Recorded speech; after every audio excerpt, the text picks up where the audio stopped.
Hello, friends. I want to share some insights from the last few days.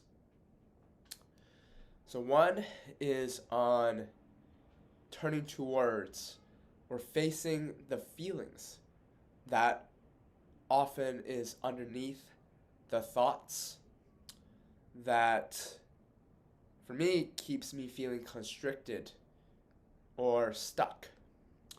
So, a few days ago, I woke up and I found myself wrestling with this situation in life that I felt there was no other way to move forward in.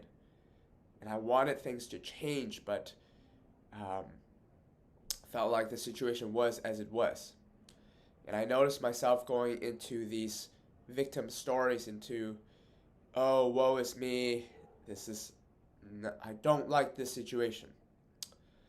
And then what I noticed I did while I was still in bed was I turned towards the feelings. I made this shift from trying to think about how do I change things to just how do I feel towards myself in this moment. And as I did that, I noticed there was this sadness. And I felt the sadness.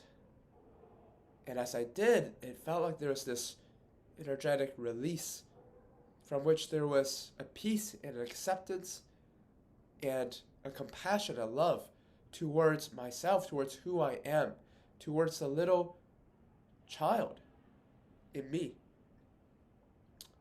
And as I did that, there was peace. There was an acceptance of things as they were. And I noticed that later in the day, I had more freedom, more willingness, more resource to respond to this situation differently. And as I did, the situation changed. Not with any desire for it to have to change in the way that I wanted to, but simply there was a freedom to act, to be creative. So that's one thing I want to share. And another is this idea of following your excitement, following your passion. So we often hear, what are you passionate about? Follow it. And for me, sometimes I don't actually know what that is. When I was in the jungle, I really, really enjoyed dancing. I really enjoyed the music that the tribes would play, and I would dance to it. And here I am now in Brazil, on an island called Florianopolis, and I would love to go to the beaches. I would love to go out into nature, to be in nature all day. So then I'm like, well, do I want to just do that all day, every day, dance, be in nature? There are other things in my life to do as well, some of the things that I might not look forward to as much. Paying the bills or updating credit cards, doing the taxes, whatever, these paperwork things. And as I talked to my coach about it, he reframed it in this other way. What if the most spiritual thing that you can do isn't, let's say, the 8-hour sweat lodge or the multi-month-long hikes or whatever, but what if it is the accounting, the spreadsheets? And another coach said it like, sometimes even in the job that I really love, there are things that I have to do that I just don't enjoy as much.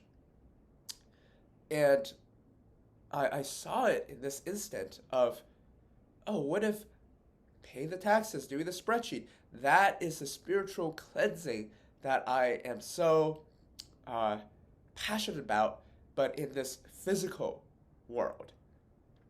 And as I thought about it that way, it became exciting to me, like the purification of an intense combo ceremony or an intense cold shower or sweat lodge or these sort of intense things that I love.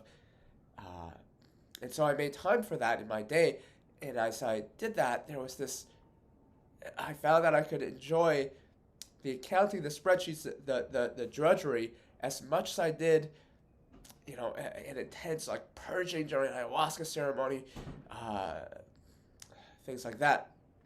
And so I'm seeing that there's a reframe of excitement, of passion, that it can look different in any situation. And one more thing I want to share is choice. So, yesterday I did a mushroom ceremony, and there were some moments when it was difficult.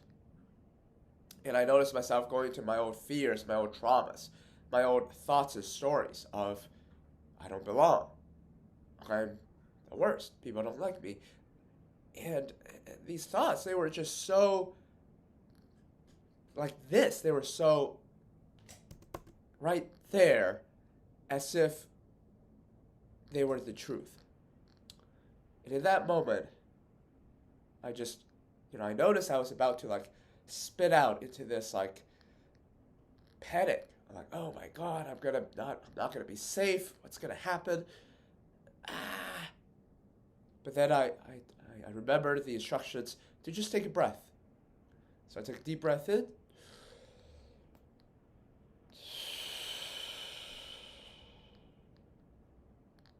And in that moment of connecting back to my body, there's a pause.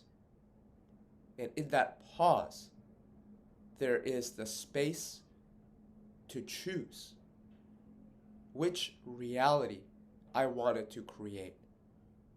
I could go into the old stories of being the victim, of being powerless, of being